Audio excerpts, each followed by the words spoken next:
የኢትዮጵያን ኢኮኖሚያዊ ስብራቶች ለመጠገን የለውጡ መንግስት ሰፊ የነባራዊ ሁኔታዎች ግምገማ ማድረጉ ተገለጸ።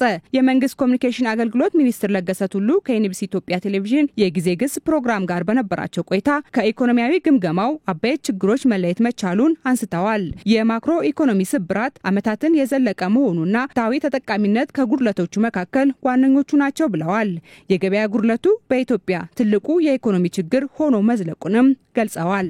ያለፈው የኢኮኖሚ ስርዓቱ ትቷቸው ያለፉ የተዛቡ የኢኮኖሚ ሁኔታዎች አሉ። እነሱ መስተካከል አለባቸው።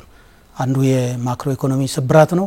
የማክሮ ኢኮኖሚ ስብራት በምንልበት ጊዜ የወጪና ገቢ ንግድ አለመመጣጠን፣ የመንግስት ገቢና ወጪ አለመመጣጠን፣ የዋጋ ንረት በከፍተኛ ደረጃ በተከታታይ አመታት እየጨመረ መምጣት፣ የስራ አጥነት ችግሮች እና ኢኮኖሚው በአብዛኛው ኢንፎርማል በሆነ ወይም ኢመደበኛ በሆነ እንቅስቃሴ ላይ የተመሰረተ መሆኑ ነው። የኢፍትሃዊነቱ ጉድለት ደግሞ በኢኮኖሚዎቹ መካከል የተዛባ ነው፣ በክልሎች መካከል የተዛባ ነው።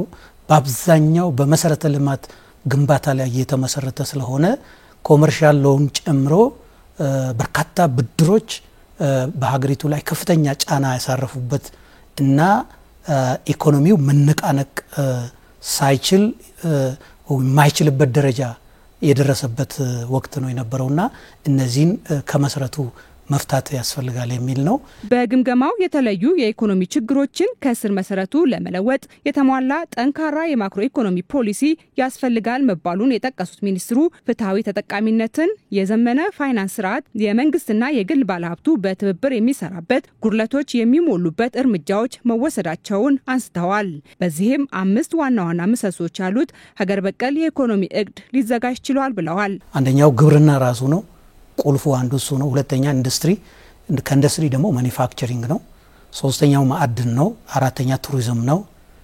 አምስተኛ ኢኮኖሚውን ዲጂታል የማድረግ ነው ማለት። እነዚህ ቁልፍ የኢኮኖሚ ምሰሶ ሆኖ እንዲያገለግሉ በሀገር በቀል የኢኮኖሚ ስርዓቱ እንደ ምሰሶ የተወሰዱ ጉዳዮች ናቸው ማለት ነው።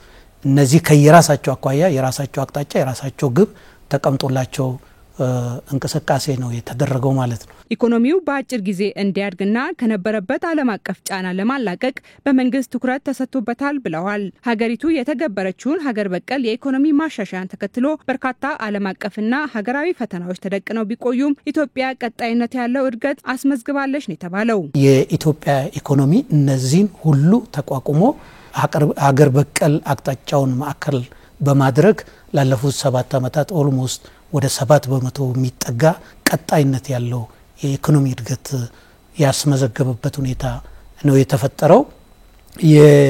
የተሟላ የማክሮ ኢኮኖሚ ተግባራዊ ከተደረገ በኋላ ውጤት ያመጣ ነው። ሀገራዊ የኢኮኖሚ እድገቶችን ለማስቀጠል የሰላምና መረጋጋት ሁኔታ መሰረት መሆኑን ያነሱት ሚኒስትር ለገሰ ቱሉ አሁን ባለው ሁኔታ በሀገሪቱ የሰላም ሁኔታ መመለሱን ገልጸዋል። ከውስጥም ከውጭም የተዘረጋባትን የተቀናጀ የሰላም መደፍረስና የግጭት ምክንያቶችን በመቀልበስ ለሰላም ሰፊ ዋጋ ከፍላለችም ነው ያሉት። ሰፊ ዋጋ በመክፈል አሁን ባለንበት ነባራዊ ሁኔታ በአብዛኞቹ የኢትዮጵያ አካባቢዎች ሰላማዊ ሁኔታ ተፈጥሯል። የተሟላ ሰላማዊ ሁኔታ ተፈጥሯል።